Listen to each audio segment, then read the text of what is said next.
NASA astronaut Sunitha Williams మరియు Booch Wilmore 2025 March 18 భూమికి తిరిగి వచ్చారు.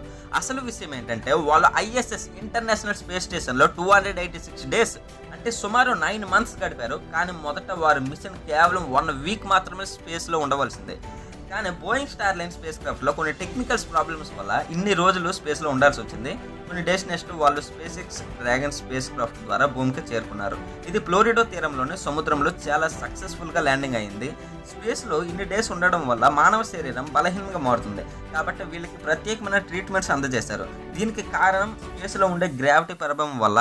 వాళ్ళు ఐఎస్ఎస్లో ఉన్నప్పుడు చాలా ముఖ్యమైన సైంటిఫిక్ ఎక్స్పెరిమెంట్ చేశారు. అందులో శరీరంపై మైక్రోగ్రావిటీ ఎలా ప్రభావం చూపుతుంది, చెస్పర్ మినరలైజేషన్ ఇలాంటివి. బోయింగ్ స్టార్లైన్ సమస్య ఏంటంటే అందులో ఈలియం లీక్లు గుర్తించబడ్డాయి మరియు 28 థ్రస్టర్లలో 5 థ్రస్టర్స్ పనిచేయలేదు. ఇప్పుడు సునీతా విలియమ్స్ మరియు బూచ్ విల్మోర్ భూమికి సురక్షితంగా చేరుకున్నారు. వీళ్ళు సాధించిన విజయం ప్రపంచమంతా